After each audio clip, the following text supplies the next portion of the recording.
Welcome to The Rest is Giant Robots, a conversation through the careers of writer Simon Furman and artist Andrew Wildman. Recollections and revelations about the highs and the lows as creatives in comics, books, games, film and TV.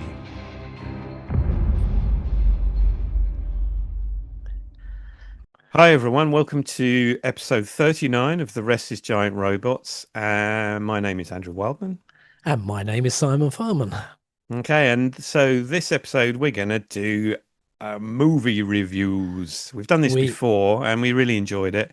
And we are avid movie goers, so we thought we'd dip back in and review some of the current movies that are around. Yeah, and in relevance terms, we're both involved with some screen work at the moment. Andrew is storyboarding busily for Luther, the new movie-length episode, and I have a film script in some stage of, actual production. So, it's kind of relevant. Yeah, kind of relevant. It is, which probably why we love movies anyway, but Yes. now that we're kind of, tickling around on the inside, Yeah. you get a whole different perspective on these things. I'm sure it's the same for you, but when I go and see movies now, I've become very annoying. So when we get home and Yes. I'm talking to friends or certainly to Leslie, my, better half, and she's like, why do you keep saying things like that about it? You're beginning to spoil it for me. I didn't want to know Mm. that. Oh no, I definitely spoil it for people when I go in a group because, you know, I'll never forget the time I'm sitting next to this friend of mine, Paul Goodenough, and we're watching Thor Love and Thunder, I think. Right.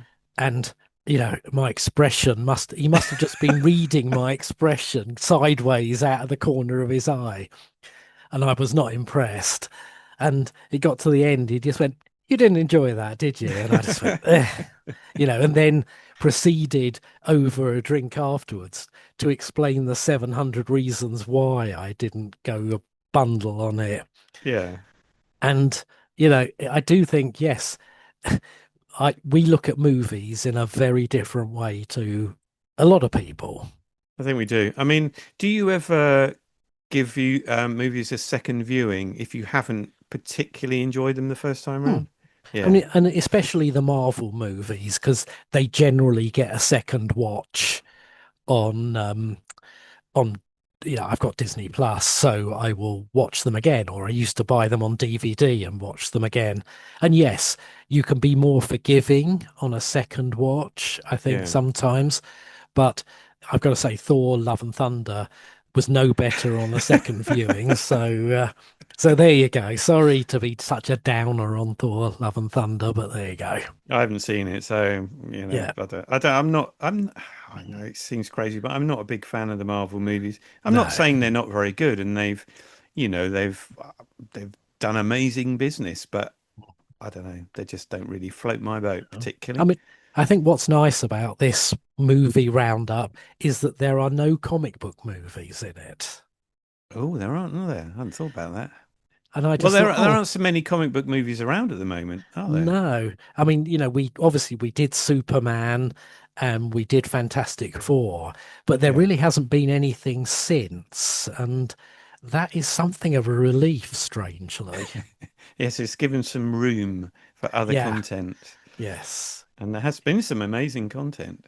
there has. Yeah. So shall we kick off? I mean, why don't we kick off with one battle after another? Because we've both seen it and we've kind of discussed it a bit in other podcasts Yeah. leading up to this one. So Yeah. first of all, tell me your take on one battle after another. Oh, hello.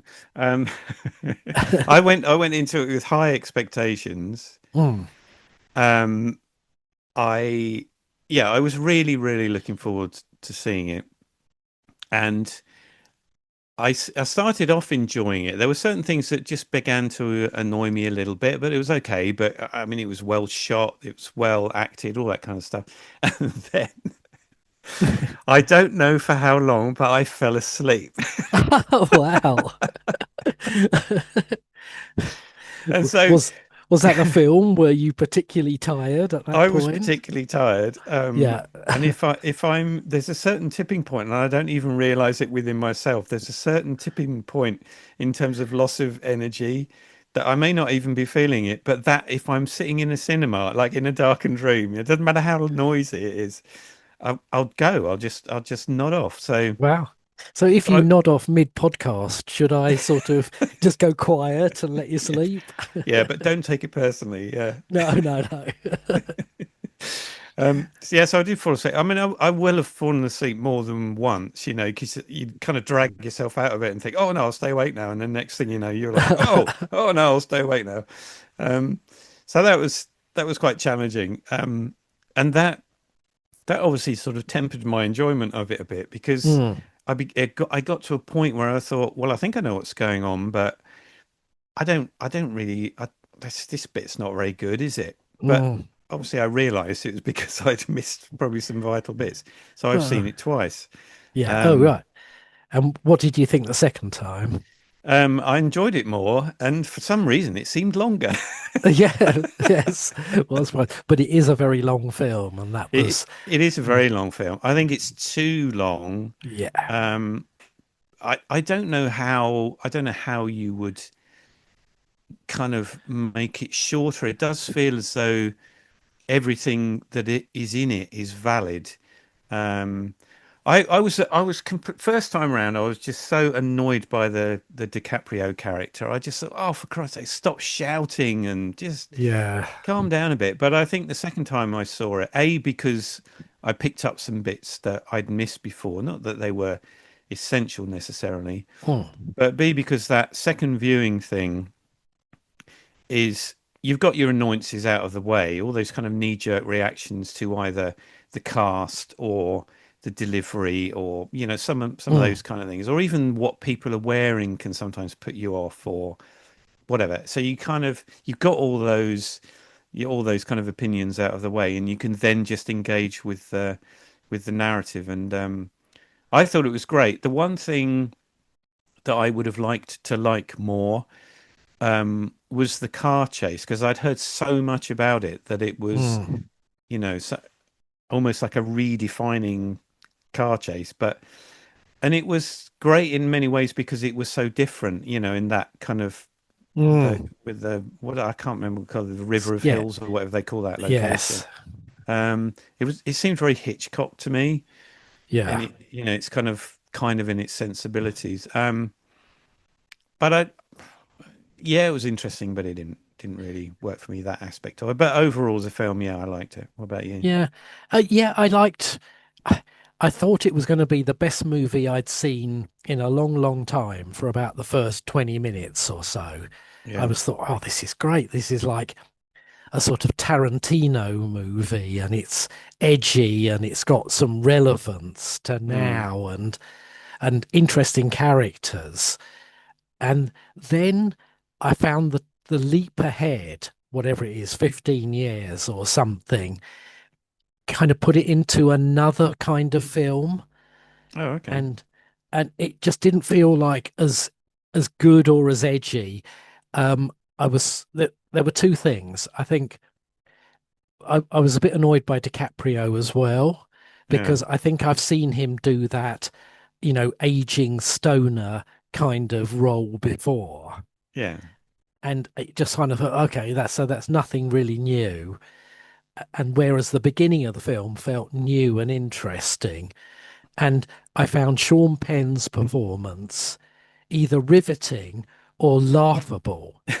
And it could go from one to the other in a moment because the level of overacting sometimes was staggering. It was, yeah. But I think key with that Penn performance, I know what you mean, but key to that, I think, was the consistency, and because he was so like it. I know what you mean. It did kind of go from sublime to ridiculous or whatever, but even it, even with that said, there was a certain consistency of strangeness to this character Mm, that I thought yes.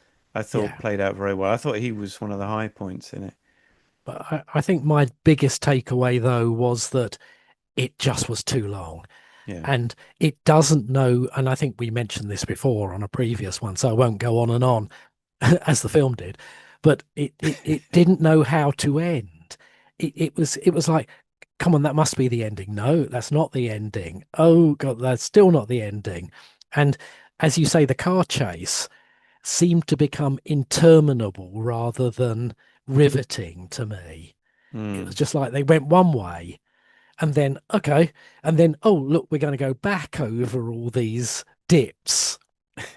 And then the final conceit about her stopping the car just over the top of the hill and the Yeah. other one running into it Yeah.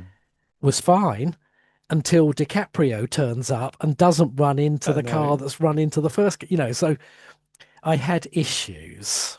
Yeah. No, that bit bugged me a lot. The fact it's like, why didn't he run into it then? Yeah. I don't know whether the first hit made the car run further down the road. I don't know. Yeah, Whatever anyway, that yes. is. Yeah. Whatever the case, I just thought it started off wonderfully, but ended up to me a bit flawed. And, I called it one ending after another as I came out. As you, yeah. No, but that said, I would recommend people Mm, see it. I think it's a piece of it's a it's a movie that almost stands out on its own. It's a piece of movie making that deserves a watch, and allow yourself to have opinions about it because you probably will, for better or worse. But I think it does deserve a watch. And even though it's based on a book, it still feels very original in terms of what's turning up in your multiplex week in, week out. Yeah. It just felt like, oh, I love it. Because, I'm a big fan, as I've mentioned, of sort of the 70s into the 80s, where Mm. everyone was taking radical chances and they weren't Yeah. going formula, formula, formula. And Yeah. and I think that's what I admired about it. It wasn't pandering to any formula whatsoever. No, no.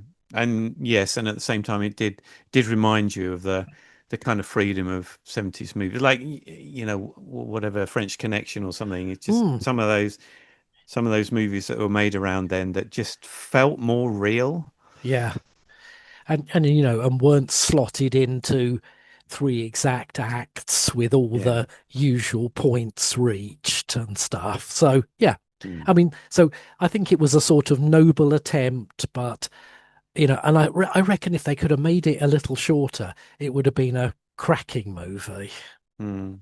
But Mm. it was 2 hours 40 or something, which It's quite a lot, isn't tests my ability to sit still. Let's put it that way.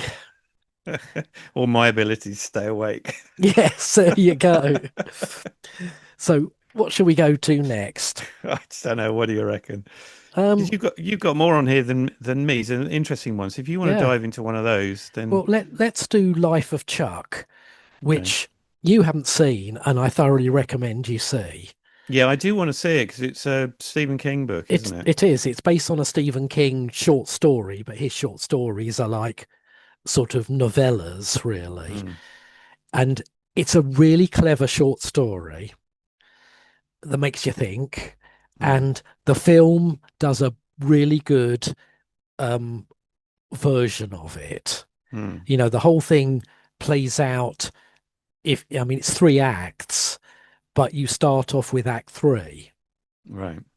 and then you get Act Two, and then Act One. And so it kind of plays in reverse, but not in a memento way. Just you start to understand Act Three by seeing Act Two, and then Act Two by seeing Act One. Mm. Very clever. It's got really good performances in it. Tom Hiddleston is great. Uh, oh God, I can never pronounce his name. The black actor, Chichi. You see, this is it. I shouldn't have even tried. Shuttle Ejiofor. That's it. Yes. Mm. Yeah. Easy for you to say. Yeah, well, you're welcome. But he's really good in it. I think it's got Karen Gillan in it as well. She's good. Okay. Mm, Um, but I thoroughly enjoyed it, and I thought, you know, because when I read the short story, I thought this is a difficult thing to make a film out of, but they Mm, did a really good job. It's got heart, it's got a little bit of Stephen King's strangeness about it, but it's mostly just a very high concept played out really well. cool. And And you know, does the short story, the original Stephen King short story, is that like played out in yeah, reverse? yeah. Okay. No, it's completely faithful to the story Okay, nice. and really good. And there's a utterly brilliant, you'll love it because there's a drum sequence in it. Oh, well, there In you in both the book and the film, there's a quite elongated sequence where Tom Hiddleston and a woman he meets in the street dance to a street drummer go. who sort of, and they become a little almost performance trio for the this tiny moment. Mm. It's really well done on screen Oh, because I was nice. thinking, how the hell are they going to do that? But it's really good. And yeah, I just came away and I came out of watching it and thought that was a really good movie, not something I've seen before, which is top of my list now almost because you feel like you're being fed the same thing endlessly sometimes. Yeah. But Yeah, yeah, I yeah, very really much so. enjoyed it. Really, really thought, wow, okay. Yeah, really don't really have any sort of major quibbles with the film. Mm. Different I th and good. That's Yeah, good. yeah, but I do recommend that one. I'll have to catch it on streaming or something. Yeah, it's on Netflix. Okay, Yeah. do you want to hit one of the ones you've seen and I haven't? Yeah, okay. I went to see the choral. Not much to say about that. Okay, I don't know much about it. What's the gist? It's oh, I don't know. It's just it's just Did one you of fall these kind asleep? of I don't think I did actually, but I don't think it's a very long film. I can't remember much about it. It was very British. It was set after the First World War. It Mhm. was about a small town where the local drama group wanted to stage um, God, a performance of I can't remember the composer's name. Oh my God, I should have made some notes, shouldn't I? Anyway, Yeah. they want to put on this performance, and it's it's all just very British kind of yeah, very very nice. Thank you very much. There were some really really key, very well done, very moving moments to do Mhm. with the First World War and the fall and kind of honoring all of that, which was really nice. But the rest of it was just like, yeah, okay, I'm not really bothered very overly much about this. I'm No. sure, I'm Okay. sure my mum would like it. Other than Yeah. that, I don't have anything to say about that. Okay. Well, You got something honest. on your list that sounds like a bit, possibly a similar reaction. Well, okay. I'm going to quickly drop this in. I saw Downton Abbey, the grand finale. Mm. I mean, and actually, it used to be a bit of a guilty pleasure, the TV series. Yeah, season one was good. Yeah, and yes, it probably wittered on too long, and it's almost like each successive movie version has been a little less, worthwhile doing. But this one I thought was unforgivably poor to the point where they literally forgot to put a story in there. Oh. It's almost like here's the characters you know and love. We're Mm. going to stick them in London at a society party. We're going to have them doing the, and we have them at the races. There was no story. And what story there was almost like waved away. There's a sort of Yeah, con man involved. And it's just like, oh, well, I told him to go away. It's like, so that really had no impact on the film, but there just wasn't a story. It was like little, we know you love these characters, so you're not going to care that there's no yeah, narrative. But oh dear, I thought, exploitation at its worst in terms of we can just crank out another one of these. And I yeah. bet it's not grand finale at all. No, probably not. No, no, it Yeah. depends on box office, doesn't it? If it's done well, Oh, they'll crank out another one, I'm sure. anyway, how I didn't fall asleep in that one is anyone's guess. Yeah, So I'll probably anyway, give that that. quite enough of that one. Let's go to one I think we've both seen and really enjoyed. Well, I really enjoyed it. House of Dynamite, Yes, the I did Catherine enjoy it. Bigelow Yes, thriller. yeah. I, Wow. I initially I wasn't enjoying it as much as I thought I would do, given what I'd heard about it. And probably still didn't, but there were some aspects of it which I thought were just interesting to talk about. But tell me your view of it, is because you obviously enjoyed it. I really enjoyed it. And I didn't know what to expect. We watched it on streaming and it Yeah. was just, tense, edge of seat thriller. Okay. Mm, With the barest, description of the story. But okay. I just thought it was one of those ones that had the tension wound up from almost the third or fourth minute and Mm, really didn't let you go. And I thought it was very cleverly constructed with the three different perspectives on the mm, same 20 minutes or something. mm. Very tense, well acted throughout. Good Yeah. old Idris is there as the president in it, but just Idris for president. Yes. yes, Sir well, Idris. well acted. Kind of unexpected, and yet you've sort of seen that thing. The missile, the war room, the bunker, the this, the that. You feel Mm, you've seen it before, except you didn't with this. And I just found it incredibly tense and bold in as much as it never explained. It yeah. didn't say who, the gist, which spoils nothing, is unidentified missile launched somewhere, they don't know quite where, and headed towards Chicago, and Mm, everyone's scrambling. But they don't explain, they postulate theories about who it could have been, mm, even an accidental launch, but mm. they never tell you, and they never definitively sort of say what happens at the end afterwards. Yeah. No, It's I think just, yeah. It is. I think it is clever in as much as it doesn't have a conclusion, because it's it's not a narrative where you've got a beginning, a middle, and end. mm, That's not really the point. It's about what happens in those 18 minutes where mm, there's a clear and present danger, you know, worldwide catastrophe level danger happening, and then the first kind of tension element that's thrown into the pot is the fact that, well, it's not that clear and present, because we don't know where, we can't identify where it's come from. We can't communicate with wherever it has come from.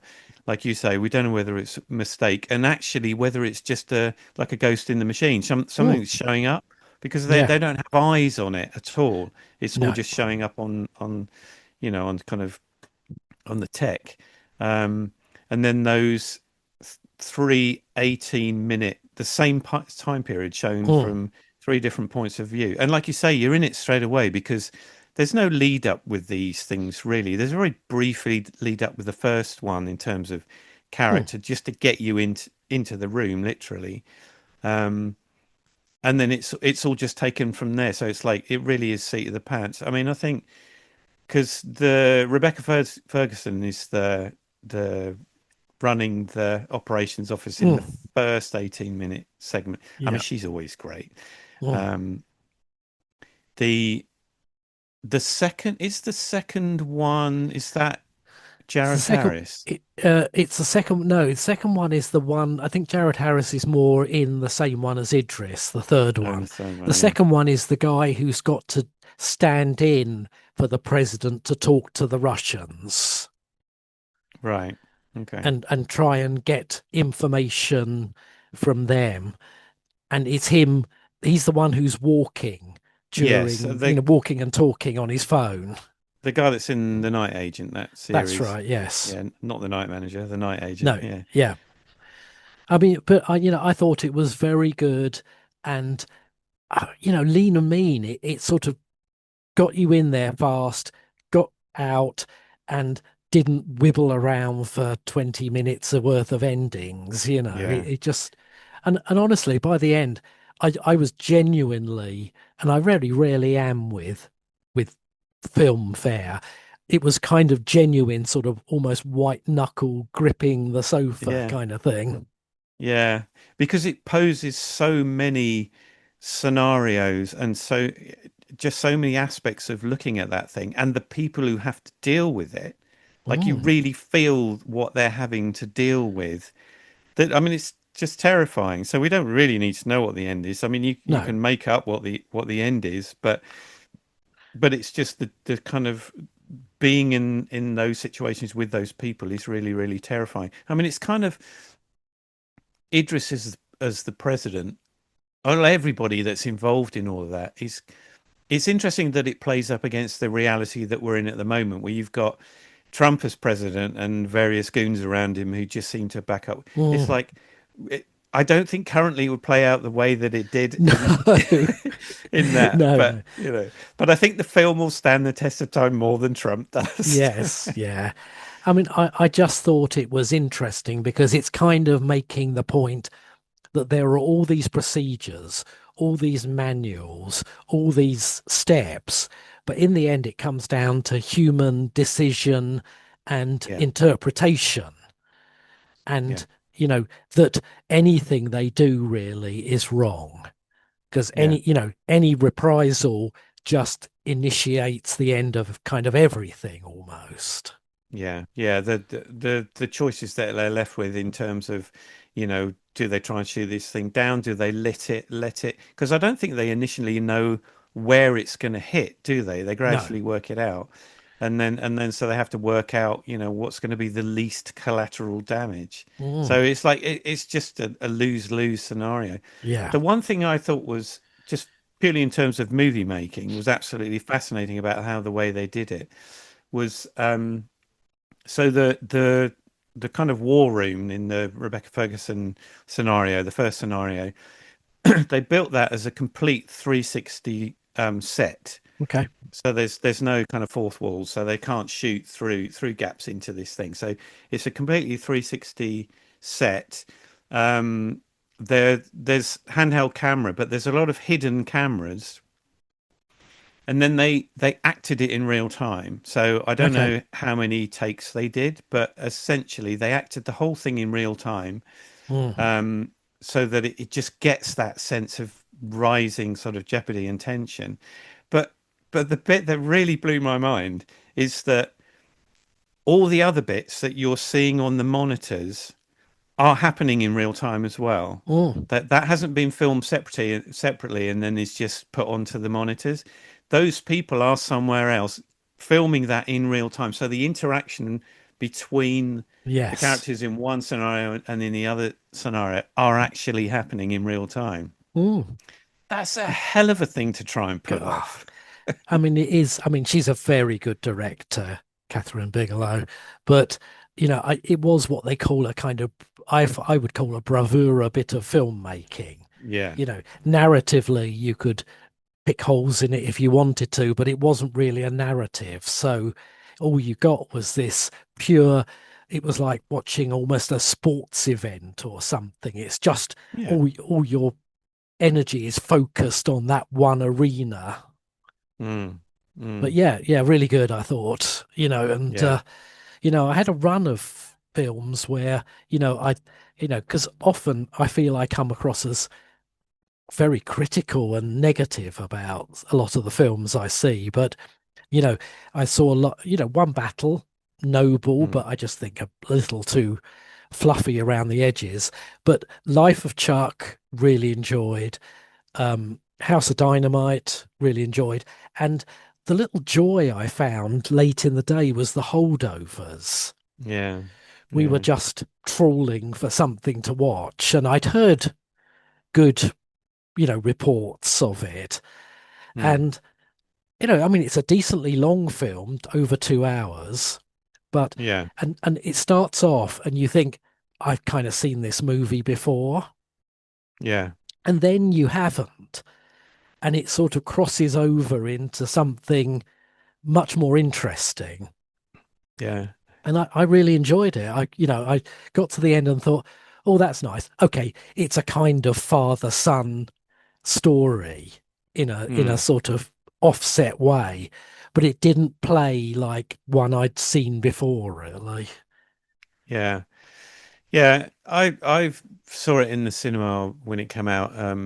I did enjoy it. It's very well played. I'm not a big Paul Giamatti fan as such, Mm, but I did enjoy him in this. I thought yeah. he was very good. Is it a Christmas movie? It's described as a Christmas movie by many It's people. set over Christmas. So, Yeah, I but mean, it in has that that respect, additional thing, that yes. makes it Yeah. about family, I suppose. Yes. Yeah, yeah. I mean, but it kind of, it reaches that point where you think, it's going to be like Dead Poets Society or something. And Yeah, it isn't, because they get rid of most of the kids from it. They yeah, don't kill them off. They just move them out of it. And then the dynamic becomes really, it's really a three-hander, isn't it? yeah, yeah, yeah, yeah.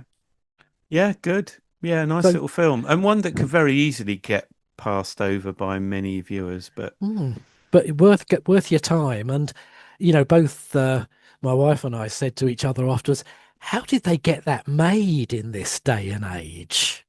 Because it's almost like a film from another era where they did yeah, make films like that. But I was like, oh, good. I hope they make more films like this.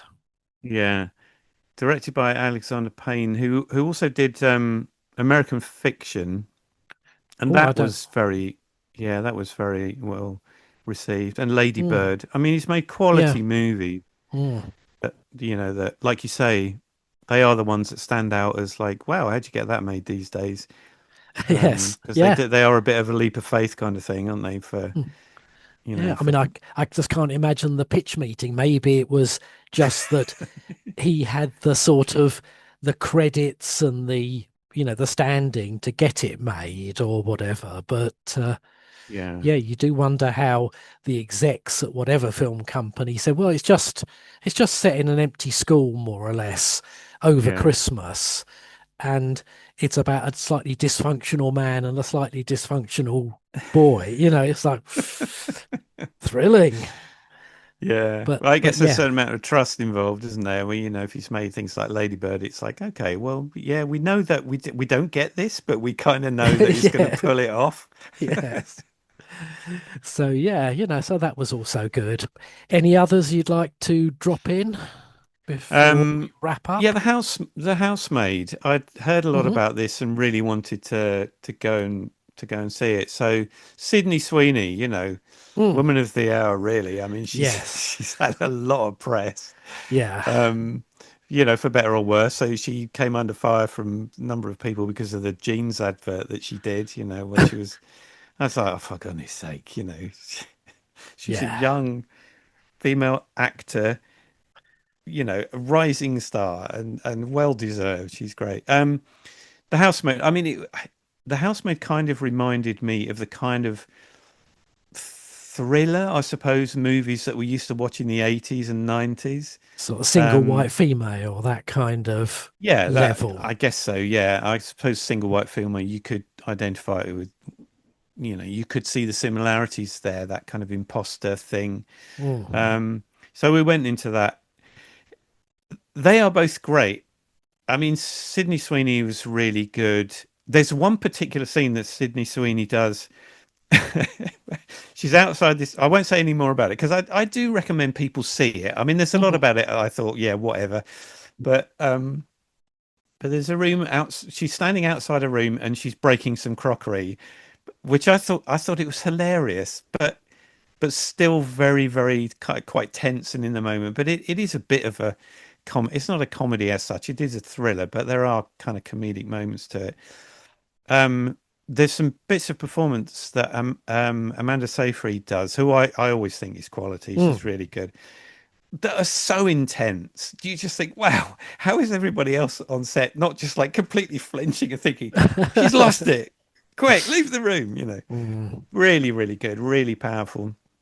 Um, the guy that plays her husband in it, he's all right. He's a bit, I don't know, he's a bit too, I don't know, all American in a way, but mm. he does do it well. But there are some twists in it which I thought were really, really Okay. interesting that kind of do wrong foot you towards the end. You're like, oh, didn't see that. Oh, didn't see that.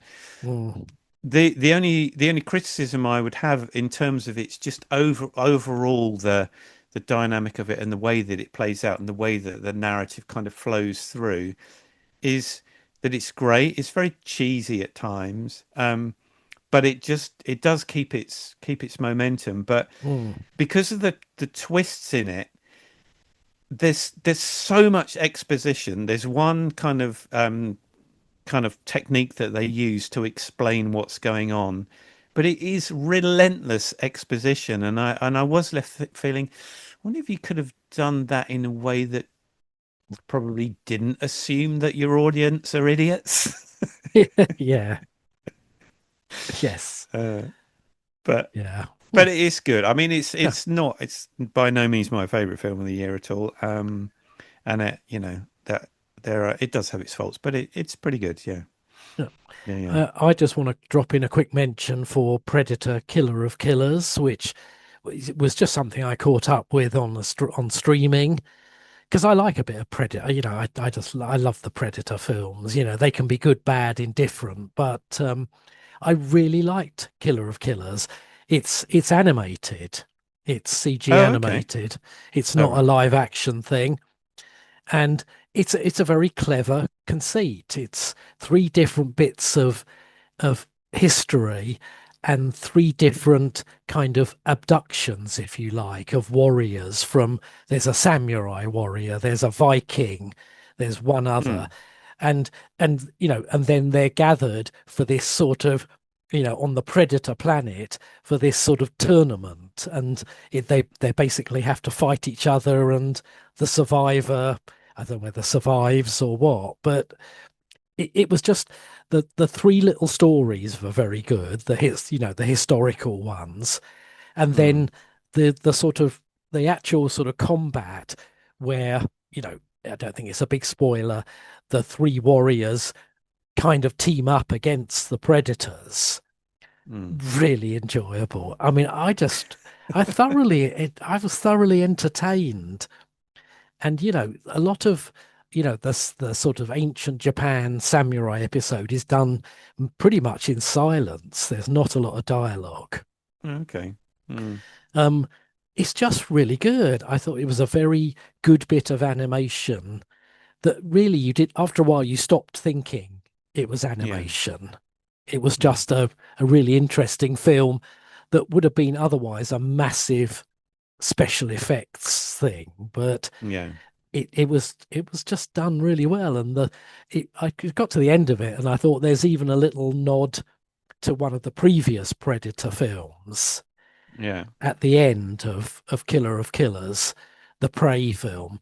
And I just thought, wow, okay, entertaining. And my only disappointment is I didn't get round to seeing Predator Badlands before we jumped on this call. Oh, okay. But I will next time. Yeah, next time. Yeah. Yeah. Uh, I don't have any other movies. well, Hamnet, shall we mention that Oh sort yeah, of to let's. wrap up with? Because we've both seen that as well. We have, yeah. Your thoughts? So I'd heard, okay, so first thing is when it was advertised, I thought, um, I wouldn't normally be particularly interested in something about this Mm, Shakespeare. I'm not, whatever.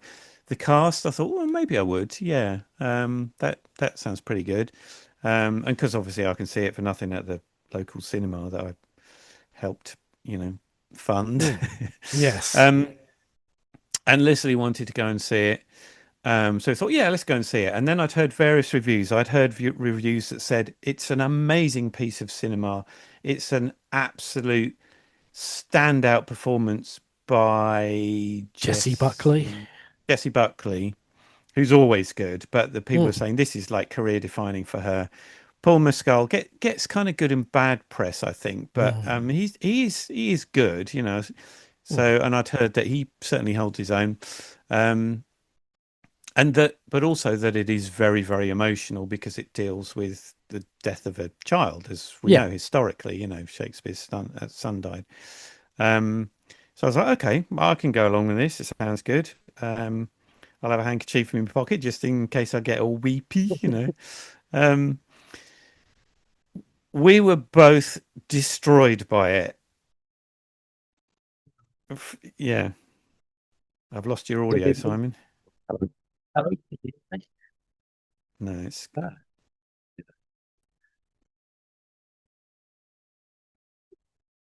any better? yeah, that's better. Um, yeah, it just it it took us both down. Um, I'm currently working on the Luther movie, and the director's assistant, Alex, she'd seen it a few days ago, and she'd said to me, "Oh, I hated it. It's horrible. Really didn't like it. It's rubbish." I thought, well, okay, well, that's interesting. But then I saw her yesterday when we were on a recce, and she said, "Well, what did you think?" I said, I really, I won't say enjoyed it, but I appreciated it. But we found it very, very, very difficult watch." Mm, She's like, "What?" And I said, "Okay. Well, the first thing is you, as yet, have not had children mm, because she's of that age. So I think if you have children or like young children in your life, or have had young children in your life, then you will feel it at a certain level. The one thing that we didn't know, and I'd heard many reviews of this movie, is it's not just about the death of a child; it's about the death of a twin. mm, And Leslie, my wife, was a twin, and she lost her brother only, well, 4 years ago now, and she was with him when he died, mm. and so that was really difficult for her. Yeah. But I think that's just a testament of how you can deal with subjects like that, and they won't, they'll move you. But a testament to the movie is actually how much impact, if you are tuned into that, or if you have some of that in your life, how much emotional impact it has on the viewer, Mm, which is testament to how well written, well directed, and kind of well played it was. I also think Paul Mescal sometimes gets, mixed reviews. His delivery of To Be or Not to Be is probably the best I've ever heard. mm. Okay. Hmm. What about Yeah. you? Okay. Mixed, mixed bag with me. I think Jessie Buckley, was very good. Hmm. And the early stages of it, I thought, oh, this is interesting, an interesting angle. We don't normally get Anne's story, if you like. Yeah.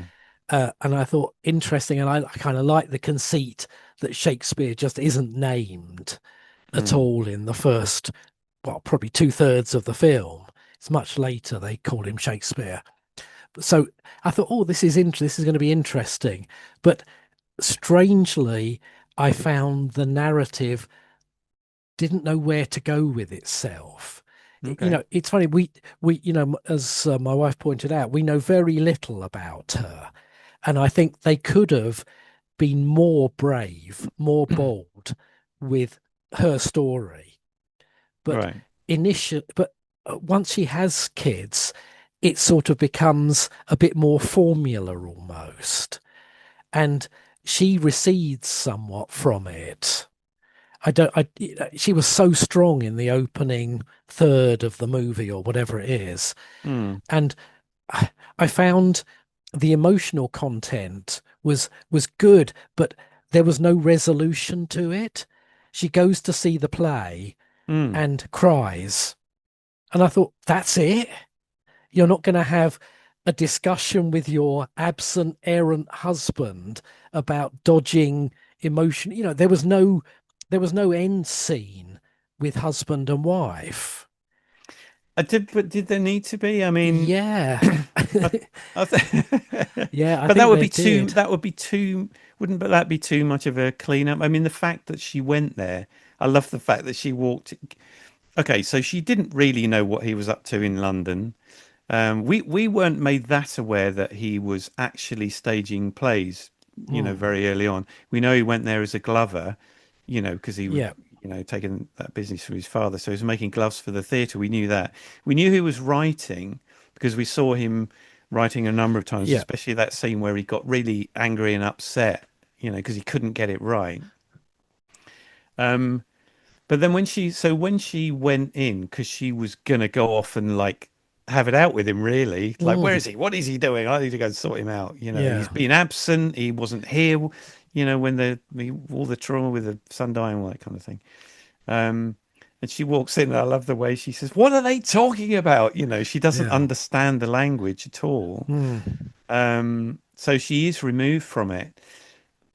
But then when she sees him, she's obviously thinking, what the hell is going on? Then she realizes how much of an effect the death of Hamnet has had on him, that he's produced this play, he's written these lines. Mm. Earlier on, when Shakespeare was coaching the actor that plays Hamlet, Yeah. when he was coaching him to deliver the lines and he was doing them, and I was thinking, when the actor was doing them, I was thinking, well, these sound fine to me. But then he kept saying, no, again, again, again, keep doing it Mm. again. And he kept, no, again, again.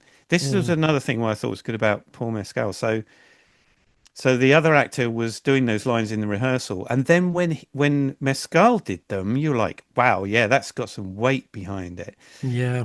So he was so invested in the performance being that powerful. And when Agnes heard the actor playing Hamlet deliver those well coached lines, she completely understood Mm. Will's approach and why he was so hidden and guarded, whatever about this, and that in that moment they kind of knew each other again. Okay. Yeah, it kind of didn't work for me, and I found the to be and not to be standing on the edge of the dock or whatever just kind of slightly cringy and sort of but over sort of acted. I just thought, oh, Yeah, really? You're going to give us that conceit? That he stands on the edge of throwing himself into the water. Is that what we're supposed to yeah, believe in that moment? because he I'm was sorry. hanging on. I mean, it is like, because to be or not to be, it's like, But do I they're live or make do I but they're die? making this stuff up. You do realize there's no Oh yeah, yeah. historical record of No, of of course his not. thoughts. No. So, I found it, like, oh God, no, please don't do to be or not to be. And he did to be or not to be. I think I know what you mean, and it has had that criticism. I think there's a the question there for me. Clearly he is in so much distress with everything that's going on that he is suicidal as a Mm, father who's lost a son who who was everything to him. Um, and I think in that moment you can understand why there would be that potential suicidal thought moment. So when he delivers that line, um, has he already written it? Or what is that illustrating that he was kind of contemplating that because of that situation he was in? But also, I think it also it also kind of preempted when we were going to hear that line later. mm, Because I think if we heard that line later for the first time, I don't think it would have as much impact because it would be like, oh, mm. here's that line. But because we'd already got that out of the way, when we hear it again, it's already in our mind, so we can hear it for what it is, rather than oh, it's that bit. Yeah. I mean, I didn't not enjoy it. I thought it was good, but I would say as a through narrative, I found it a bit muddy in Right, terms of where where you feel the story is going. right, It's like, it hits certain points we do know about, and I think they should have been bolder, making up some of the stuff we just don't know about, and made it into a more sort of a satisfying story, if you like. right. Yeah. But they didn't do well. Yeah. Well, I mean, okay. House of Dynamite wasn't a satisfying story, but it Uh, worked. different, I'd say. But anyway, we can agree to disagree on that one. Yeah, but I mean, beautifully shot. I Yeah. mean, Mm. Yeah, well filmed, well acted, as you say. yeah, But yeah, for me, it was lacking something. good. Well, not And good. anyway, so good that we've ended on one of my negative, sort of moments because I've been far too praiseworthy during this one. Yeah. One thing that I did want to talk about, it's not film, it's TV, and we probably haven't got time to get into this, but I recently finished watching it complete, got to the complete end. And then last night watched the making of Stranger Things. Okay. It would be quite interesting to talk about Stranger. I presume you've seen Stranger Things? Well, I haven't seen all of Stranger Oh, Things. okay. I've got probably a couple of seasons to catch up on. Oh well, probably not then. No, but another time, definitely. Yeah, yeah. No, I think because it's been such a cultural event, really. 10 years of this thing that just took everybody by surprise when it came out, and and has now ended, and it's quite a Mm, thing that they achieved. yeah. Yeah, I might have to even go back and rewatch some of it because it was a while ago. Yeah, yeah. Very good. Good. Okay. Well, great fun chatting film, and we'll now start having to gather up enough for another one in the future. Yeah, definitely. Good. So next one will be episode 40. Yeah, and I That's think a we'll milestone. go back to our sort of historical, if you like, career strands, and pick up wherever we left off, which is Yeah, going I to have take no idea some. where that was, No, but I'm I sure haven't. you have notes. So Yeah, somewhere. Yeah, so at the very least, I'll go back and find the episode and listen to it. yeah, okay. Excellent. All Good, right, good stuff. everybody. Thanks for listening. Nice chatting, Simon. Yep. Bye for now, everyone. Bye. Thank you for listening to The Rest is Giant Robots. If you enjoyed what you heard, please consider subscribing for more and maybe share with like-minded friends. This has been a Wildfur production.